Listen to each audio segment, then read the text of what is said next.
Hey guys, welcome to my channel. మీ మానస. ఎలా ఉన్నారు? బాగున్నారా? ముందుగా మీ అందరికీ ఉగాది శుభాకాంక్షలు అండి. బిలేటెడ్గా ఆ రోజు ఉగాది పచ్చడి వీడియో అయితే తీసాను, కానీ అప్లోడ్ చేయలేకపోయానండి. అనుకోకుండా ఊరొచ్చాం. సో ఇక్కడ ఫ్యామిలీతో టైం స్పెండ్ చేయడానికి టైం అయిపోయింది. అసలు వీడియో రికార్డ్ చేసినా అది అప్లోడ్ చేసే టైం కూడా లేకుండా అయిపోయింది. ఆ విధంగా ఉంది. అండ్ మా ఉగాది అయితే ఈసారి చాలా అంటే చాలా బాగా జరిగింది. సో చూస్తున్నారా, ఈ విధంగా మా వదిన అయితే పచ్చడి తయారు చేస్తారండి. చాలా అంటే చాలా బాగుంది. మేము ఈ పచ్చడిని కూడా చాలా బల్క్లోనే చేస్తామండి. అందరూ గ్లాసులు తాగేస్తారు. సో ఉగాది అంటేనే వగరు, పులుపు, తీపి, చేదు, కారం, సో షడ్రుచులు కదా. సో అన్నీ యాడ్ అయినాయి. ఫస్ట్ అయితే మామిడి పిందండి వగరు కోసం.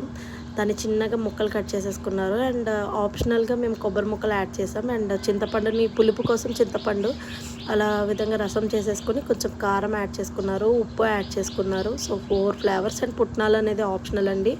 అండ్ మేము ఇక్కడ అరటిపండు స్క్వీజ్ చేసుకున్నాం కదా, అది కూడా ఆప్షనల్. సో 5th ఫ్లేవర్ వచ్చేసి తీపి అండి. సో బెల్లం అయితే యాడ్ చేసుకున్నాం తీపి కోసం. సో 5 అయిపోయినాయి. అండ్ లాస్ట్లో వేప పువ్వు ఈ విధంగా తుంచేసుకుని మేము యాడ్ చేసుకుంటాం. చాలా అంటే చాలా బాగుంటుందండి. సో షడ్రుచులు. ఇంతకీ మీరు ఉగాది పచ్చడి టేస్ట్ చేసేటప్పుడు మీకు ఏమి ఫస్ట్ ఫ్లేవర్ వచ్చింది? నాకైతే తీపి వచ్చిందండి. సో బై గాడ్స్ గ్రేస్ ఈ ఇయర్ అంతా తీయగా ఉంటే బాగుంటుందండి. మీకు కూడా ఈ ఇయర్ అంతా బాగుండాలని కోరుకుంటున్నాను. నా సబ్స్క్రైబర్స్ అందరికీ చాలా థ్యాంక్స్ అండి ఇక్కడి వరకు సపోర్ట్ చేసినందుకు. And I hope next year maybe పెద్ద యూట్యూబర్ అయిపోవాలని కోరుకుంటున్నాను. అంతేనండి, పెద్ద డ్రీమ్స్ ఏం లేవు. సో మా వదిన చూసారా ఎంత బాగా చేసుకున్నారో. సో ఈ విధంగా దేవుడికి ప్రసాదం అయితే పెట్టేసుకుని పూజ అయితే కంప్లీట్ అయిపోయింది.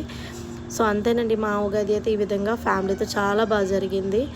మీరు నా వీడియోస్ నచ్చితే లైక్ చేయండి, షేర్ చేయండి, సబ్స్క్రైబ్ చేసుకోండి. Thank you for watching.